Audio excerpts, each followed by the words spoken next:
அனைவருக்கும் வணக்கம். நான் படித்த ரசித்த கதையை நீங்களும் படித்து கேட்டு மகிழுங்கள். கதை பிடித்திருந்தால் அனைவருக்கும் பகிருங்கள். என் பெயர் அமுதா. எனக்கு கிடைத்திருந்த அந்த புதிய வேலை என் வாழ்க்கையில் புதிய வெளிச்சத்தை பாய்ச்சியது. ஒரு பெரிய பன்னாட்டு நிறுவனத்தின் விற்பனை பிரிவின் தலைமை பொறுப்பை ஏற்றேன். எனது கண்கள் உற்சாகத்தால் மின்னின. அந்த தலைமை பொறுப்பை எனது லட்சியங்களை அடைவதற்கான முதல் படியாக பார்த்தேன். எனது கணவர் சந்தோஷ் அதை முதலில் சந்தோஷமாக ஏற்றுக்கொண்டார். எனது ஊதியம் வீட்டின் பொருளாதாரத்தை வெகுவாக உயர்த்தியது. ஏற்கனவே இருந்த வாடகை வீட்டிலிருந்து 2 படுக்கையறைகள் கொண்ட பெரிய வீட்டிற்கு மாறினோம். எங்களது வாழ்க்கை நிம்மதியாக சென்று கொண்டிருந்தது. 6 மாத காலம் வீட்டில் மகிழ்ச்சி குடிகொண்டிருந்தது. காலப்போக்கில் என் கணவர் எங்கள் வாழ்வின் ஒளி வெளிச்சத்தின் கீழே ஒரு நிழலாக பதுங்கத் தொடங்கினார். என் கணவர் சந்தோஷ் ஒரு மென்பொருள் நிறுவனத்தின் வடிவமைப்பாளர். அவருக்கு வீட்டிலிருந்தே வேலை பார்க்கும் வசதி இருந்தது. 2 வாரத்திற்கு ஒரு முறை மட்டும் அலுவலகத்திற்கு சென்றால் போதும். மற்றபடி வீட்டிலிருந்தே வேலைகளை முடித்து கொடுத்து விடுவார். வீட்டிலிருந்து வேலை பார்க்கும் வசதி அவருக்கு என் மீதான கண்காணிப்பை பல மடங்கு எளிதாக்கியது. நான் அலுவலகத்திலிருந்து திரும்பியதும் ஆரம்பத்தில் மெதுவாக அவர் கேள்விகள் கேட்க ஆரம்பித்தார். இன்று வேலை எப்படி இருந்தது? எப்போது மதிய சாப்பாடு சாப்பிட்டாய்? வேலை அதிகமா? இடையில் 1 மணி நேரம் உன் மொபைல் ஏன் ஆஃப்லைனில் இருந்தது என்று அக்கறையுடன் ஆரம்பித்த அவரது விசாரணைகள் போக போக மாற ஆரம்பித்தன. அந்த விசாரணைகள் எல்லாம் மெல்ல மெல்ல கண்டிப்பான ஒரு வழக்கமாக மாறியிருந்தது. என் கைபேசியில் நான் பேசிய அழைப்புகளின் நேர கணக்கை பார்ப்பது, வங்கி வரவு செலவு கணக்குகளை தொடர்ந்து ஆராய்வது, எனது சக ஊழியர்களை பற்றிய விவரங்களை பிடுங்குவது என்று என் கணவரின் நடவடிக்கைகள் நாளடைவில் ஒரு இரகசிய உளவாளியின் வேலையாக மாறியது. நான் முதலில் இதை என் கணவரின் உண்மையான அன்பு என்று நினைத்தேன். அவருக்கு என்னை பெரிய மனமில்லாத அளவிற்கான அன்பு என்று நினைத்து சகித்து கொண்டேன். அவரது குரலில் இருக்கும் பாசத்தின் சாயல் அவரது கேள்விகளின் கூர்மையை குறைக்கும் என்று நம்பினேன். நான் உன் மீது மிகவும் பாசமாக இருக்கேன் அமுதா. நீ வேலையிலேயே மிகவும் கவனமாக இருக்கிறாய். இந்த வேலையினால் என்னை விட்டு ரொம்ப தூரம் போயிடக்கூடாதுன்னு நினைக்கிறேன். இன்னும் சொல்ல போனால் நான் பயப்படுகிறேன் என்று சந்தோஷ் அடிக்கடி சொல்ல ஆரம்பித்தார். அவர் அப்படி சொல்லும்போது நான் அவரை கட்டி அணைத்து கொண்டேன். நான் உங்க மனைவி சந்தோஷ், உங்களை விட்டு நான் எங்கேயும் போக மாட்டேன் என்று சமாதானம் செய்தேன். ஆனால் நாட்கள் செல்ல செல்ல சந்தோஷின் கண்காணிப்பு எல்லை மீறியது. ஒரு நாள் முக்கியமான ஒரு வெளிநாட்டு வாடிக்கையாளருடனான காணொளி கூட்டத்தின் போது என் கைபேசி தொடர்ந்து அதிர்ந்தது. அது என்னுடைய கணவர் அனுப்பிய குறுஞ்செய்திகள். நீ இப்போது எங்கே இருக்கிறாய்? உன் குரல் சரியாக கேட்கவில்லையே என்று ஆரம்பித்த கேள்விகள் அடுத்தடுத்த நிமிடங்களில் எவ்வளவு நேரம் இந்த கூட்டம் நடக்கும், உடனே மெசேஜ் செய் என்று கட்டளையாக மாறியது. வாடிக்கையாளரிடம் மன்னிப்பு கேட்டுவிட்டு நான் என் தொலைபேசியை அணைத்து வைக்க வேண்டியதாகிவிட்டது.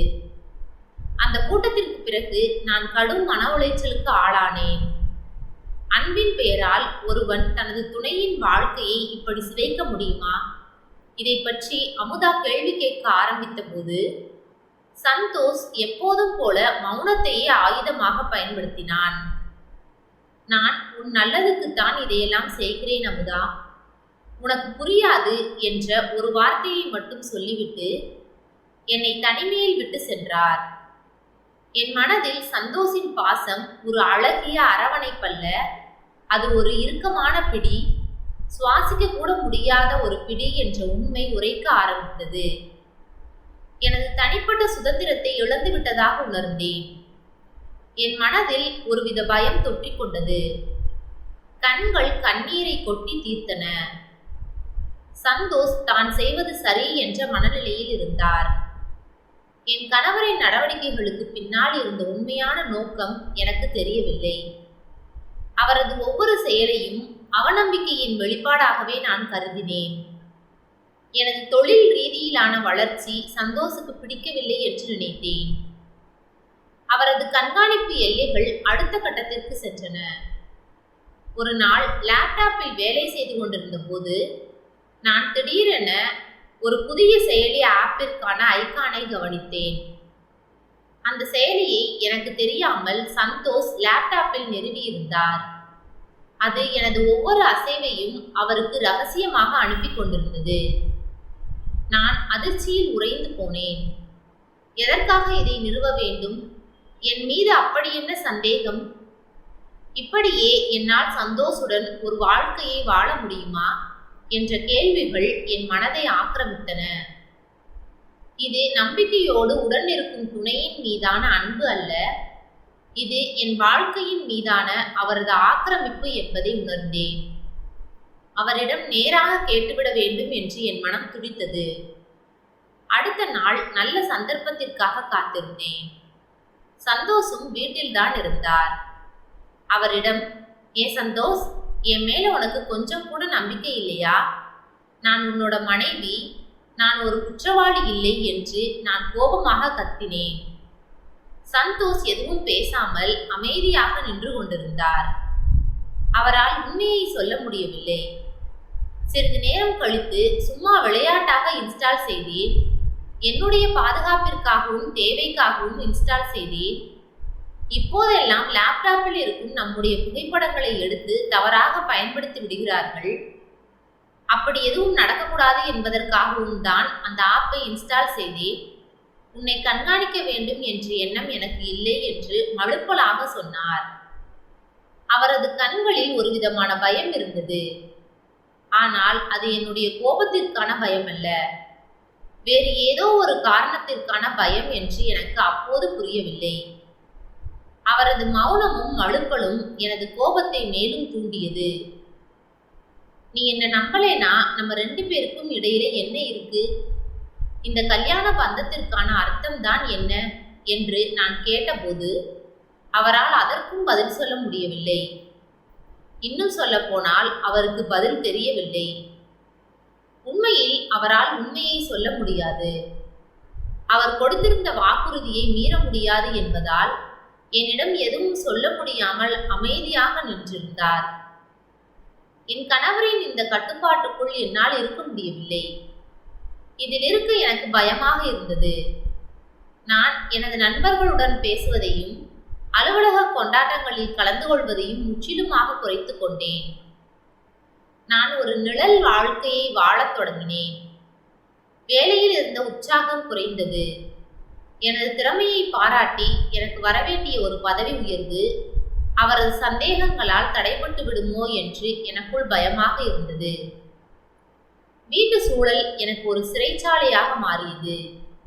எங்களுக்கிடையே இருந்த அன்பான உரையாடல்கள் அனைத்தும் சந்தேகங்கள் நிறைந்த வாக்குவாதங்களாக மட்டுமே எஞ்சியிருந்தன. அந்த வீடு எனது வாழ்க்கையின் கனவுகளை சிதைக்கும் ஒரு மௌனமான போர்க்களமாக மாறியது. நான் அந்த பிடியிலிருந்து விடுபட ஒரு வழியை தேட ஆரம்பித்தேன். 2 மாத கால கடும் உழைப்புக்கு பிறகு என்னுடைய நேர்மையையும் உழைப்பையும் அங்கீகரித்து எனது நிறுவனம் எனக்கு பெரிய பதவி உயர்வு அளிப்பதாக அறிவித்தது. நான் எதிர்பார்த்திருந்த தலைமை பொறுப்பு அது. அந்த பதவி உயர்வு எனது வாழ்க்கையின் திருப்பு முனையாக அமையவிருந்தது.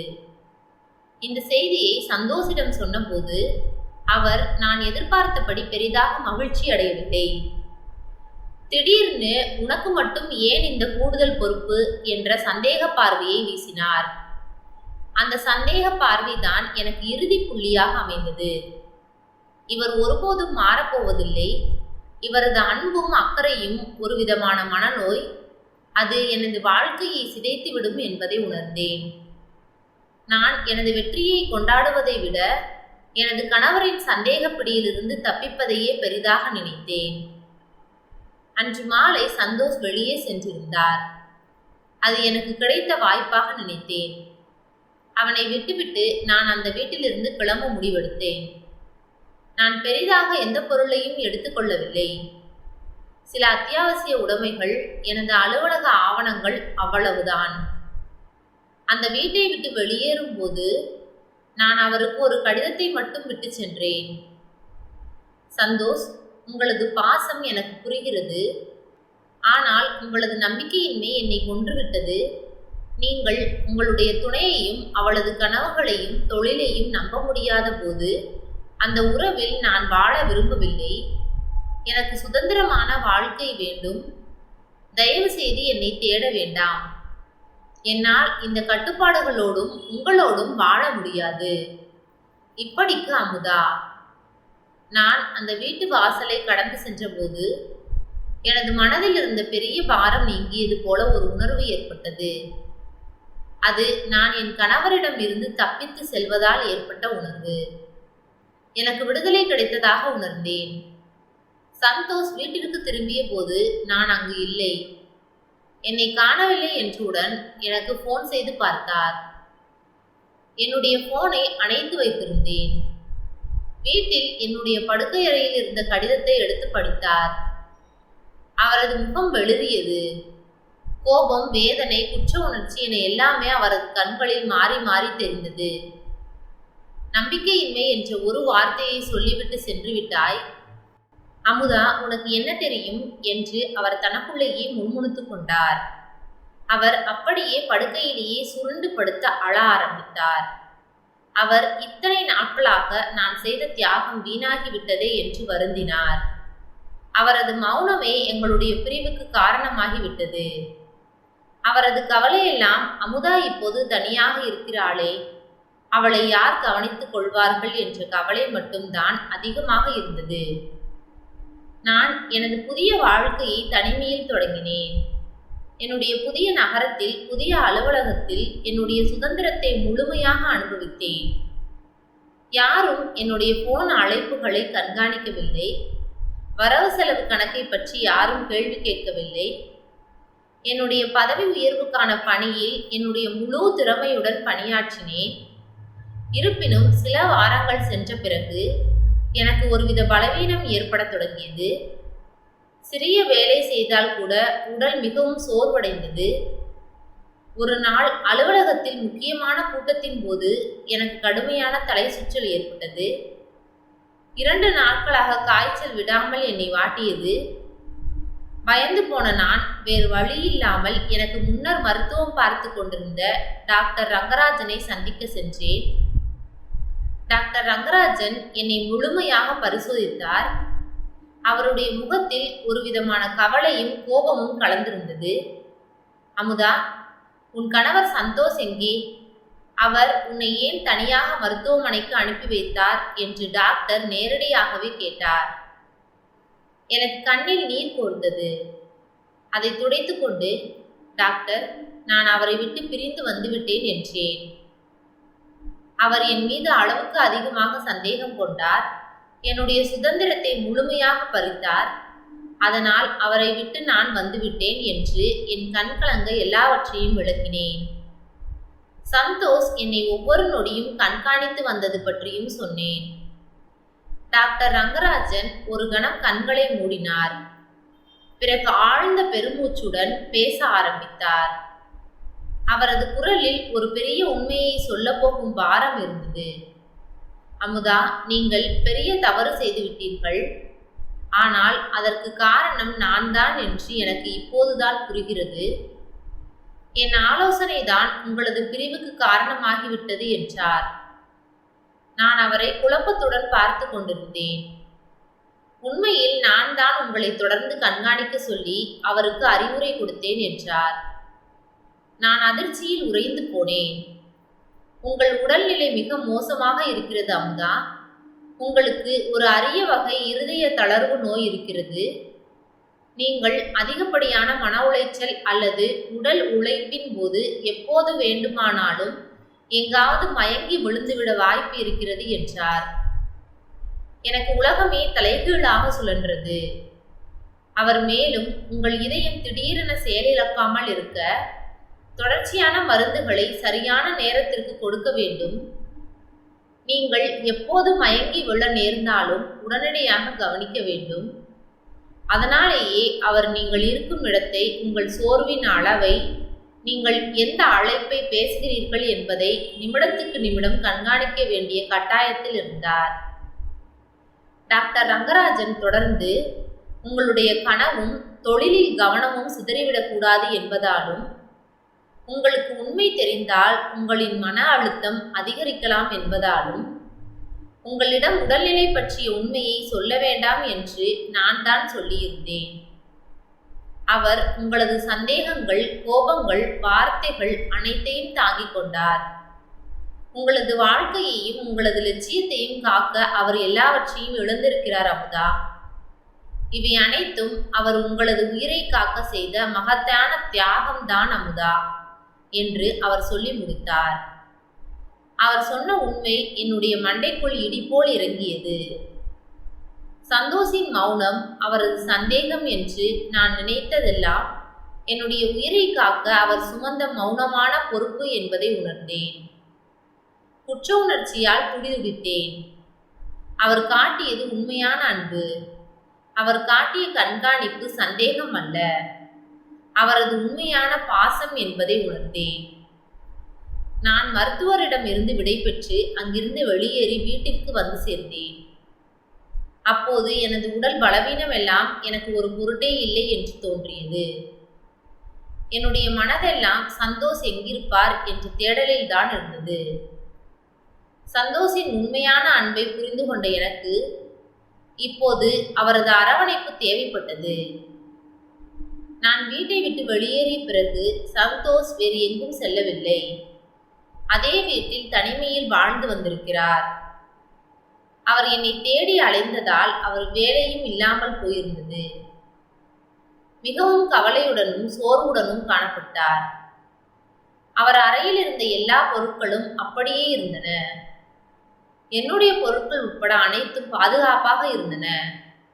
அவர் ஒவ்வொரு நாளும் என்னுடைய பழைய பொருட்களை பார்த்து கண்ணீர் விட்டிருக்கிறார் என்பதை அந்த அறையை பார்த்த பிறகு நான் உணர்ந்தேன். நான் வீட்டுக்குள் நுழைந்தேன். சந்தோஷ் சோஃபாவில் உட்கார்ந்து விட்டத்தையே வெறித்து பார்த்து கொண்டிருந்தார். எனது காலடி சத்தம் கேட்டு திரும்பி பார்த்தார். அவரது கண்களில் ஒரு விதமான எதிர்பாராத அதிர்ச்சி. அமுதா, நீயா? நீ என்னை தேடி வரமாட்டாய் என்று நினைத்தேன் என்று மெல்லிய குரலில் சொன்னார். நான் உடனடியாக ஓடிச் சென்று அவரை இறுக கட்டிப்பிடித்து கொண்டேன். அவரது உண்மையான அன்பை உணர்ந்து அழத் தொடங்கினேன். என்னை மன்னித்து விடுங்கள் சந்தோஷ், நான் ஒரு முட்டாள். உங்கள் அன்பை என்னால் புரிந்து கொள்ள முடியவில்லை. நீங்கள் என் மீது காட்டிய அன்பை சந்தேகம் என்று தவறாக புரிந்து கொண்டேன். என் மீது உங்களுக்கு சந்தேகம் மட்டுமே இருந்தது, பாசம் இல்லை என்று நினைத்து முட்டாள்தனமாக உங்களை விட்டு பிரிந்து விட்டேன். இப்போது எனது உயிரை காக்க நீங்கள் சுமந்த பாசத்தை அறிந்தேன். எனது பதவி உயர்வை நீங்கள் கொண்டாடவில்லை என்று நினைத்து மனம் வருந்தினேன். ஆனால் எனக்கு பதவி உயர்வு வந்தால் என் உடல்நிலை இன்னும் மோசமாகுமோ என்று நீங்கள் பயந்துள்ளீர்கள். ஆனால் இந்த படித்த முட்டாளுக்கு அது கூட புரியவில்லை. அதற்கு மேல் பேச முடியாமல் விசும்பினேன். சந்தோஷின் கண்களில் இருந்த பயமும் துயரமும் கண்ணீராக வழிந்தது. என்னால் உன்னிடம் உண்மையை சொல்ல முடியவில்லை அமுதா. உண்மையை சொன்னால் அதுவும் உனக்கு மன உளைச்சல் ஆகிவிடுமோன்னு பயந்து விட்டேன். என் கஷ்டம் பெரிதில்லை, நீ நல்லா இருக்கணும்னு தான் நினைச்சேன் என்று நடுங்கிய குரலுடன் பேசினார். நான் அவரது முகத்தை கையில் ஏந்தினேன். இனி எந்த ரகசியமும் வேண்டாம் சந்தோஷ். நம் வாழ்க்கையில் எந்த பிரச்சனை வந்தாலும் நாம் இருவரும் இணைந்து எதிர்கொள்ள வேண்டும். எனக்கு இப்போது பெரிய பதவி உயர்வு கிடைத்திருக்கிறது. ஆனால் எனக்கு தனியாக வாழ ஆசை இல்லை. என்னுடைய வாழ்க்கையில் நீங்கள் மட்டுமே இருக்க வேண்டும் என்றேன். எனது வார்த்தைகள் சந்தோஷின் துயரத்தை முற்றிலும் நீக்கியது. இத்தனை நாட்களாக அவர் சுமந்த மிகப்பெரிய பாரம் அவரது இதயத்தை விட்டு நீங்கியது. அவர் என்னை மறுபடியும் இறுக அணைத்து கொண்டார். அந்த அணைப்பில் சந்தேகம் இல்லை, கண்காணிப்பு இல்லை, பயம் இல்லை. பிரிவில் இருந்து மீட்டெடுக்கப்பட்ட ஆழமான அன்பு மட்டுமே இருந்தது. இருவரும் தங்கள் உடல்நிலை, லட்சியங்கள் மற்றும் எதிர்காலம் பற்றி வெளிப்படையாக பேசினார்கள். சந்தோஷ் உடனடியாக மருத்துவரை சந்தித்து பேசி அமுதாவின் சிகிச்சையை தொடர்வதற்கான புதிய திட்டத்தை வகுத்தான். எங்களின் வாழ்க்கை மீண்டும் ஒன்றானது. ஆனால் இப்போது முற்றிலும் புதிய வெளிச்சத்தில் தொடங்கியது. கண்காணிப்பின் நிழல் விலகியது.